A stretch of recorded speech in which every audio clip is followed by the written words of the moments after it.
And finally, we're going to be addressing the assertion coming out of the discussion about from Iber to Negroes related to lineage. We are going to be looking at the assertion related to the E1B1 haplogroup and the assertion that this is the genetic line, the patrilineal genetic line for Jacob. Before we look at the Dominican Republic research, there are a few other things to consider related to many of these assertions of descent from Jacob.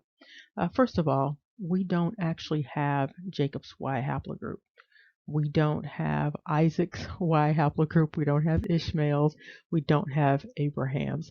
However, many people will assert that they are certain that they know these haplogroups based upon their own haplogroups. So this is very interesting. This is very much like that God being made in the image of man. And so Jacob, Isaac, Abraham, they are all being remade in the image of individuals who are projecting onto them whatever it is that they happen to be.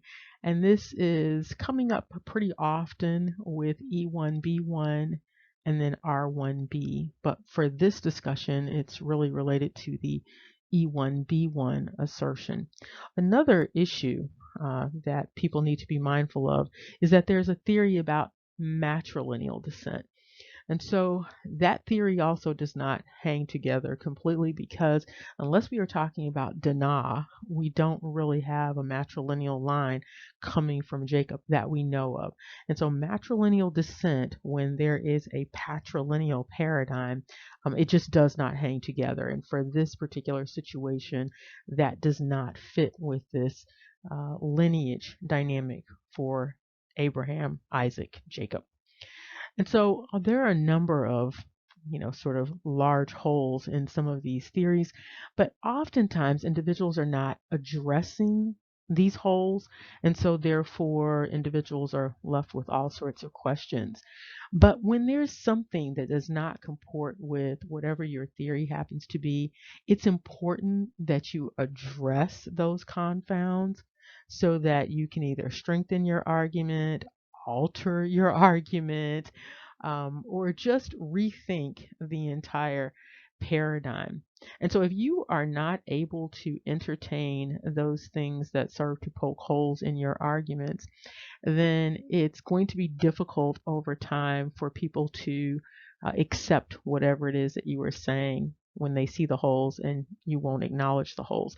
And so you run the risk of people dismissing the entire assertion based upon a failure to acknowledge the holes. What goes along with this E1B1 Bantu expansion narrative is that many of the descendants of Jacob look alike. And so there's a belief that you can sort of pick out descendants of Jacob by the way they look, so based upon the phenotype. And so, of course, one confound with the phenotype geography narrative is that in one geographic space, you are likely to find significant diversity in terms of phenotype. And this diversity also goes along with diversity with respect to that Y haplogroup. If individuals are insisting that E1B1a is the genetic line that links a person to Jacob, what they are also going to have to accept is that a large portion of the people in the Americas that they have claimed for this Jacob identity, those individuals don't fit under that umbrella in terms of genetics. And so people are going to have to sort of pick and choose what paradigm it is they are going to be asserting. Is it this phenotype geography paradigm, or is it this Y haplogroup paradigm? And of course, the Y haplogroup paradigm is the one that makes the most sense in terms of tracing a lineage. However, it's virtually impossible to trace this lineage outside of using sort of circumstantial evidence. And with respect to identifying everybody in the Americas under that Jacob umbrella, it's impossible to do that using the Y haplogroup because there is significant diversity, and we're going to see that with the Dominican Republic. We've looked at this tree before, but this is just to give you some idea of the distance between that haplogroup E and that haplogroup R, and even the haplogroup Q and the haplogroup J. And so there's quite a bit of range going on here with respect to these haplogroups that you hear about in these discussions of descendancy from Jacob. Now, this is a pretty recent article. This is 2020, and it's about the Y haplogroup diversity of the Dominican Republic. We're going to be looking at some very helpful pie charts with respect to the Caribbean and the Y haplogroup distribution. What they have here is a prevalence discussion. So what's offered is that the E1B1a is very prevalent in the Dominican Republic, coming in between 22 through 39% in terms of frequencies. But you also see that there is a representation of 6 European lineages, with R1b being prevalent, of course. And so you see this 23% through 40%. And then for the highest frequency of the Q, it's at 7%. There's also an interesting observation that has been made with respect to the presence of the E1B1a, and that is that it's seeming to correlate with those in Central Africa versus the west coast of Africa. Check out these color-coded pie charts. What you can see here is the breakdown of the haplogroups based upon these colors, and so you can see what has been represented in the Americas.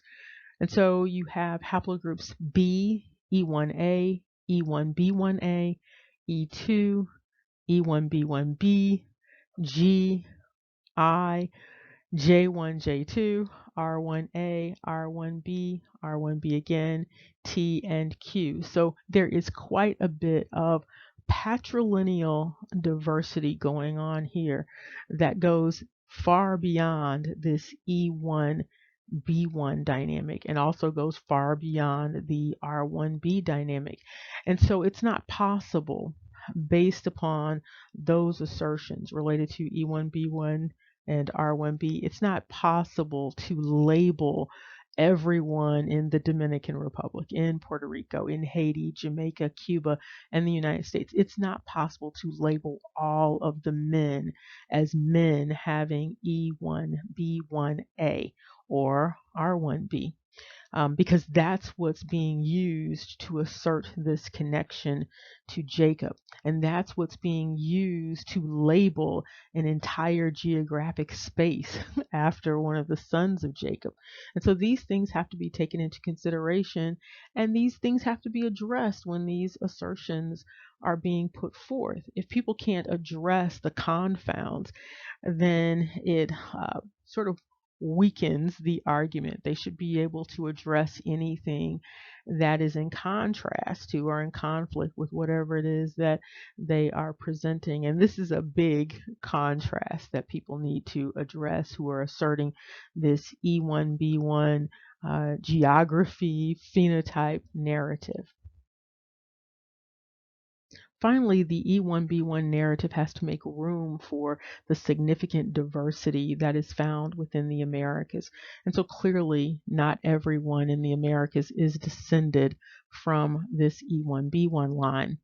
And if E1B1 lineage is required to be a descendant of Jacob's, then it stands to reason that a large percentage of individuals in the Americas don't fit under this particular paradigm.